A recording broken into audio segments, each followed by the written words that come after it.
جزاكم الله خير.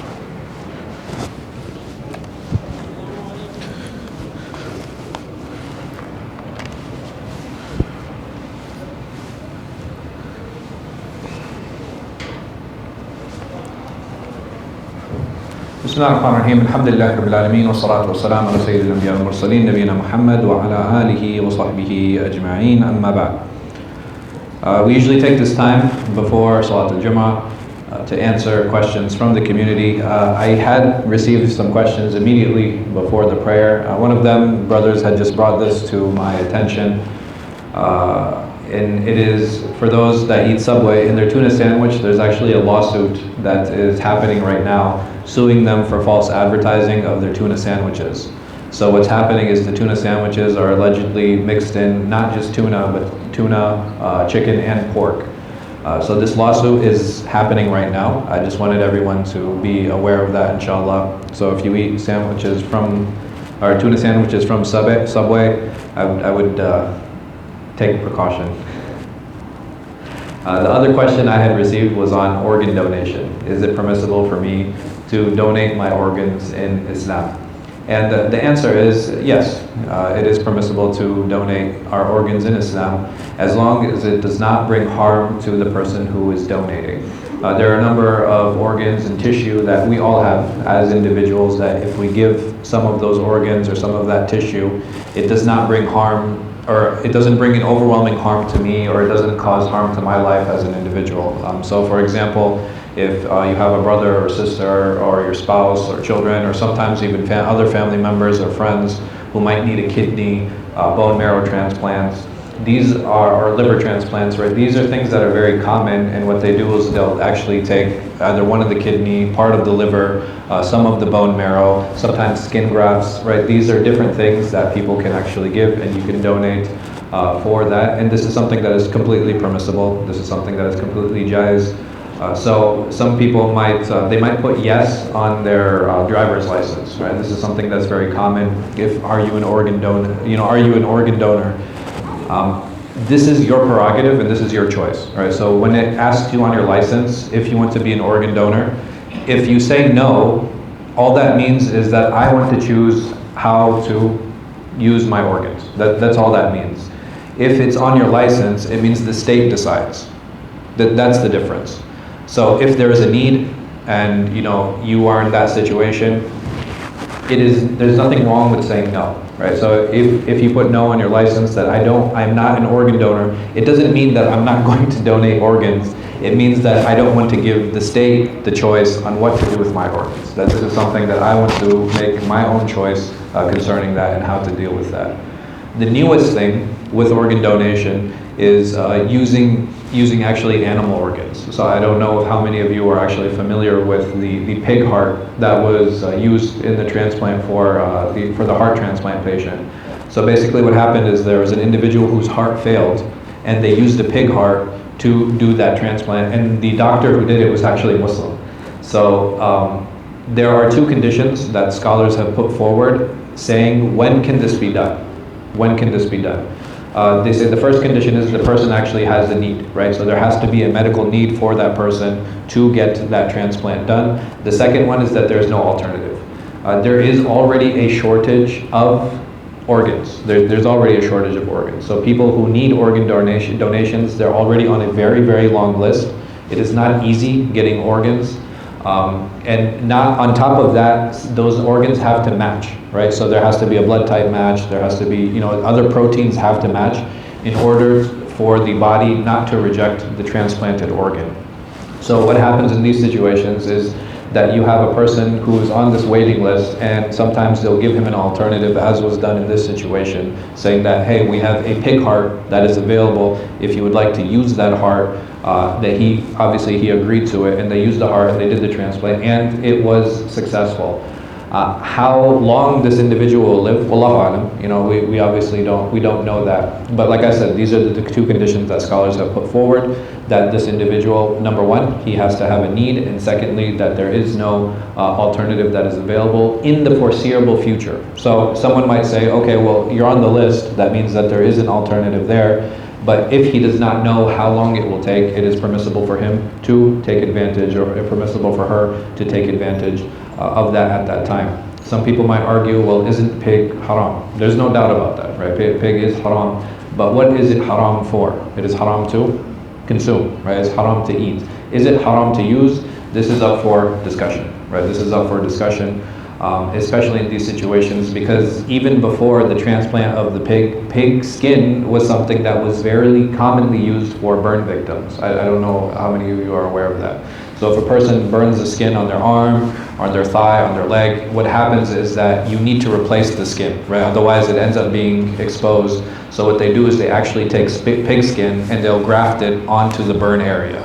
And it takes, and then people, it doesn't look the same, obviously, it looks different. But what happens is that this allows the person to feel again, because all of the nerves, all of our feeling nerves, they're in the skin. So when the skin burns off, you don't have any more feeling in that space. So to bring that back, they actually will use the pig skin and they'll graft it into those areas. May Allah subhanahu wa ta'ala protect us from burns and protect our children from it. It's very, very, very painful. So this is an alternative that is available in these things. I know there are a number of labs that work on pig skin, and they actually treat it to allow it to be used in those transplant cases. But you know, and Allah knows best. The other question I had just received was from one of the brothers, but I had answered it previously. It was on how to give zakat on 401ks. Or on different retirement plans, right? So 401k is one type of retirement plan. There are other types of retirement plans, like Roth IRAs, for example. Sometimes your companies will give you different types of retirement plans. If you work in nonprofit, you have the equivalent is a 403b. Many times, if you work in nonprofit, or if you're a teacher, this is what they give you in order to retire. If this is something that you want to answer for, or you'd like to know about, you're more than welcome to go back to our Facebook page. So it's facebook.com/hijrahva, and under that you can go under the playlists. One of the playlists is Jummah Q&A. So if you look under Jummah Q&A, there are a whole bunch of questions that we use this time to answer these different questions every single week. Another question I had received was about and I know this one is a little bit touchy, but people who are second wives. So maybe within the last year since I've been here, there have been about 5 cases that I've received of women who are second wives, and they are not able to leave the marriage, right? They have difficulty getting out of the marriage because the husband is not giving them their rights. In some situations, what happens, 1 out of the 5 situations, the husband actually he ended up not giving the first wife his right. But all of the rest of the cases, the second wife was the one that was being taken advantage of. Now, Islamically, yes, there's no doubt taking multiple wives is permissible. Interestingly enough, in the Hanbali madhab, it is actually mustahab to have 1 wife. So it's just something I thought I would share with all of you. But saying that if an individual does have a second wife, or for any of those sisters who are being proposed to as second wives, you have to have some type of legal recourse. Meaning that there has to be some kind of legal commitment, or there has to be some legal binding for that husband or for that individual who is proposing to you. It is illegal to have a second wife. Illegal meaning that it is not permissible here in the courts, in the U.S. courts, not Shaban obviously, but in the U.S. courts to take a second wife. It is an offense, and you will go to jail if you are found out. So for women who are interested in that setup, then I would suggest at least opening up an LLC, having a business under your and your husband's name, because this brings some legal accountability there. What happens is, I actually had one case where the husband, he just left. Right? He just got up and he left. And she's like, I don't know what to do. I was like, well, since you're not legally married, there's nothing I can do. I can't subpoena him, right? You know, like a judge, if he subpoenas someone, they legally have to come and see the judge. I, as an imam, I don't have that power. Like, I don't have that ability. I can call them to come, but they'll be like, I'm not coming. And there's nothing I can do about it.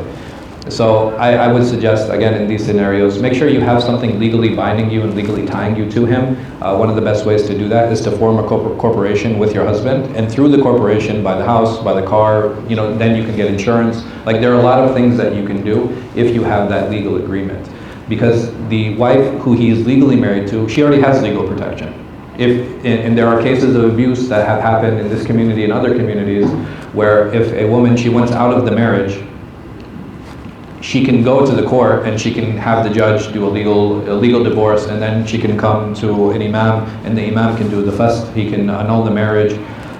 She has legal recourse, right? There's something that she can do. But in the situation or in the scenario where she's a second wife with any type of paperwork, then this becomes a huge problem, right? It becomes a huge issue. And I'm not saying that all the men in these cases are evil or they're bad, but we as humans, we have a tendency to seek boundaries, right? We have a tendency to take advantage. Every time there's a loophole, we very naturally, we look for the loophole. And we as Muslims, as community members, we should always look for ways to close those loopholes and to close those gaps. So it's not only don't take advantage, don't also allow ourselves to be taken advantage of. This is something that's really important. Allah subhanahu wa ta'ala, He prohibits two things very categorically, and this is something that I really want to emphasize. He prohibits zulm, right? He prohibits anybody oppressing anyone else. This is no doubt. The second thing He Azza wa Jal, he prohibits is allowing ourselves into situations where we allow ourselves to be oppressed. This is very important. I cannot allow myself to be oppressed. Somebody just raised the volume. Right, it's got really loud. We are not allowed to oppress others, nor are we allowed to put ourselves in situations where we are oppressed. This doesn't mean that, okay, if I'm oppressed, then I'm going to be held accountable. No. If I don't have a choice, I don't have a choice. Right? If I'm living in a war zone, I didn't do anything to bring the war. Or if I'm born into poverty, I have no control over that. But if I'm in situations and I'm fine, and this happens with a lot of brothers and a lot of sisters, where they'll be like, well, Sheikh, I think I'm Mas'hoor, there's a jinn, or this and that. While those things happen, we have to understand that many times, if an individual, they're saying, well, I think I have magic done on me, or somebody took me with the jinn, a majority of those cases you'll find it's a failure of, it's just a series of bad decisions. And why did those bad decisions happen? Those bad decisions happen because there are two things, again, Allah orders us to do. One of those things, al-istishara, and the second of them, al-istikhara. If I don't seek counsel from people who I trust and who are knowledgeable, and that I don't do istikhara to Allah subhanahu wa ta'ala, I will continuously make bad decisions, and then after the 10th bad decision, I'll go to the imam and I think, well, I'm not sure. I think that I have magic that was done on me. That's not an excuse. That's not how it works. I have to learn how to make better decisions. And when I learn to make better decisions, Allah will protect me. And He's given me two methods of doing that, like I said, seeking counsel and with Him, Azza wa Jal, and seeking counsel with others. May Allah subhanahu wa ta'ala protect us and our families. Assalamu alaikum wa rahmatullahi wa barakatuh. Allahu Akbar, Allahu Akbar, Allahu Akbar, Allah.